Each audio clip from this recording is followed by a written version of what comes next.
안녕하십니까. 건강한 의사 김남식입니다. 한약을 먹으면 간이 나빠진다 이런 얘기 많이 들어보셨죠? 한약을 먹으면 간이 손상되거나 아니면 신장 기능이 떨어진다는 이런 이제 유언비어들이 난무하고 있는 시대입니다. 한약은 여러 가지 약재들을 조합해서 쓰기 때문에 어떤 단일한 한 건이나 두세 차례의 어떤 그런 건수를 가지고 안전하다, 안전하지 않다 하고 평가하는 것이 그동안에 굉장히 어려운 일들이었습니다. 하지만 지금은 이제 과학기술이 발달하고 과학적인 방법론들이 이제 성립이 되면서 과학적인 객관적인 방법을 따라서 한약이 안전한지 안전하지 않은지 그런 것들을 연구한 결과들이 이제 속속 발표가 되고 있는데요. 오늘은 그런 결과들을 가지고 한약이 실제로 안전한가, 안전하지 않은가에 대해서 따져보도록 하겠습니다.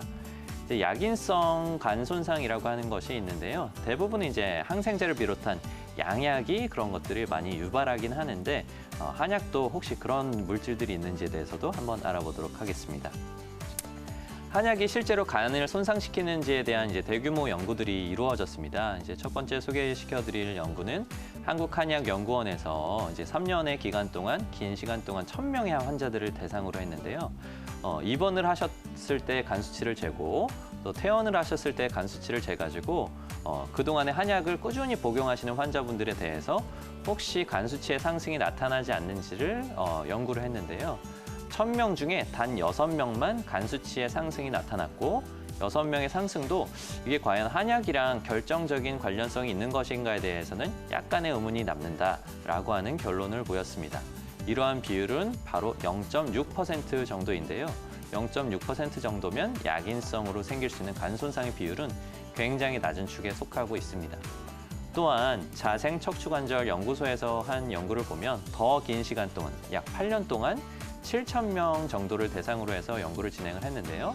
이 부분도 마찬가지로 입원을 하실 때 간 수치를 비교하고 그리고 퇴원을 하실 때 간 수치를 비교를 했어요. 그래 봤더니 처음에 입원하실 때 간 수치가 높았던 환자분들이 350명 정도가 되셨고요. 그리고 입원을 하셨을 때 350명이셨고 퇴원을 하셨을 때 간 수치를 재봤더니 약 200명 정도만 간 수치가 높았습니다.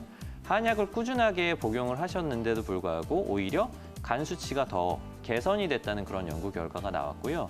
처음에 입원하실 때 약 5,000명 정도 간 수치가 정상이었는데 그중에서 단 27명만 간 수치가 상승을 했습니다. 이것은 아까 제가 소개해드린 연구인 한국한의학연구원에서 한 결과인 0.6%와 일치하는 결과이거든요. 그래서 여러분들이 생각하실 거는 한약을 먹었을 때 간 수치가 상승할 수 있는 가능성은 0.6% 정도이고 오히려 간 수치가 호전되는 경우도 많다라고 생각하시면 되겠습니다. 그럼 실제로 한약이 간 수치를 호전시키는 그런 결과를 보일 수도 있을까요? 다음의 자료를 보시면요. 이 그래프를 보시면 이제 간 수치의 레벨입니다. 이 환자분께서는 이제 A형 간염을 앓으신 환자분이신데요. A형 간염을 앓으신 환자분께 한약을 11일 동안 투여를 한 거예요. 그러니까 저희 한약재 중에서도 간 기능을 보호해준다고 알려져 있는 약재들이 많거든요. 그러한 한약을 투여를 했더니 보시면 약 11일 만에 모든 간 수치가 정상 수치로 보이면서 완치를 하셨다는 그런 결과를 보이고 있습니다. 대규모 연구 그리고 해외에 있는 연구에서도 대만에서 진행한 코호트 연구인데요. 오랜 기간 동안 그러니까 간 경변, 그러니까 간 수치가 안 좋아지고 간이 파괴되면 나중에 딱딱해지는 간 경화가 생기잖아요. 간 경화 환자에 있어서 한약을 사용했더니 오히려 사망률이 더 낮아졌다라는 결과도 있고요. 또 대만의 연구이기도 한데요. 신기능이 안 좋으신 분, 그러니까 신장이 깨지신 분, 신장 기능 수치가 깨지신 분께 단기를 포함한 약재를 많이 사용을 했더니 오히려 사망률이 더 낮아지고 생존율이 상승했다라는 연구 결과도 있습니다. 여러분들이 이러한 한약에 대한 거부감들이 있으신 분들이 오히려 건강기능식품을 좀 복용하시는 경우들도 많이 있습니다. 그 대부분의 성분들이 이제 밀크시슬이라고 많이 알려져 있는 실리마린이라는 성분을 많이 복용을 하고 있으시고요. 또한 이제 우루땡이라는 이제 그 상표명으로 많이 알려진 그 UDCA라는 성분들을 복용을 하고 계신데요. 이러한 성분들은 이제 간 기능을 보호하고 그리고 간 수치가 상승했을 때 병원에서 이러한 약재들을 처방해서 드리기도 합니다. 그래서 이러한 약재들을 평소에 많이 복용하고 계신데요. 이러한 약재들도 사실은 알고 보면 한약입니다. 밀크시슬이라는 약은 저희가 한방에서 예로부터 이제 청열 해독이라는 한의학적인 기전을 위해서 오랫동안, 그러니까 그것도 이제 간 기능 상승하는 걸 일치하는 소견인데요. 오랫동안 사용을 해왔던 약이고요. 또 한 가지 UDCA라고 하는 것은 웅담의 성분이 있잖아요. 웅담의 성분을 화학적으로 화합한 물질들입니다. 때문에 간 수치를 오히려 좋게 만들고 간 기능을 회복시키는 것도 사실은 한약으로 사용을 하고 있습니다. 어떠한 분들은 나는 한약을 먹으면 간이 나빠질까 봐 먹지 않는데 밀크시슬을 통해서 난 다스리고 있어 라고 하는데 사실은 한약을 복용하고 계신 겁니다. 그렇다면 과연 이러한 약재들이 한약은 무조건 다 안전하고 다 뭐든지 간에 먹으면 간 기능 개선에 도움을 주는가? 사실 그렇지는 않습니다. 여기에 나와 있는 여러 가지 성분들이 있거든요. 테르페노이드 성분들도 있고 알칼로이드 성분들도 있고 그리고 휘발성 어떤 오일들이 들어간 성분들도 있고 예전에 많이 사용했던 중금속이 포함된 광물들도 사실은 한약재에 다 포함이 되어 있습니다. 어떠한 경우에는 독성 물질을 이용해서 그러니까 독한 약을 맞아서 내가 좀 편안함을 얻고자 하는 그런 양약들도 있잖아요. 그런 거랑 비슷하게 독성 물질을 이용해서 치료를 하기도 했습니다. 근데 실제로 이러한 약재들을 쓰게 되면 간 수치가 상승할 수 있고 신장의 기능도 깨질 수 있습니다. 근데 이러한 약재들은 이렇게 목록화되어 있거든요. 대부분의 약재들은 현대 한의학에서는 사용하지 않는 약재들입니다. 또 한 가지는 꼭 필요한 경우에만 독성을 이용해서 환자의 동의를 얻어서 적은 용량으로만 쓰게끔 되어 있고요.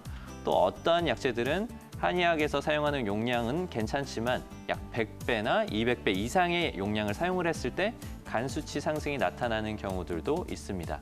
때문에 어떠한 간 수치나 이러한 문제가 생기거나 신장 기능이 깨지는 문제들은 대부분 한의원에서 처방한 약들이 문제가 되기보다는 다른 어떤 의료기관이 아닌 곳에서 무분별하게 많은 용량을 넣고 그 성분이 좋다고 알려져서 많은 용량을 너무 진하게 복용하신 경우에 좀 그러한 이제 좋지 않은 결과를 보였던 그 사례들이 더 많이 보고되고 있습니다. 지금까지 한약의 안정성에 대한 여러 가지 연구들을 소개를 해드렸는데요. 첫 번째는 한약은 굉장히 안전한 축에 속하는 약재들입니다.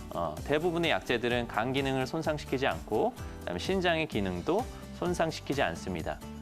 전체 한약을 복용하셨을 때 여러분들께서 간 수치가 상승할 수 있는 비율은 단 0.6%에 지나지 않고 그것도 과연 한약이 강하게 연관이 되어 있느냐에 대해서는 아직까지도 의문이 남습니다.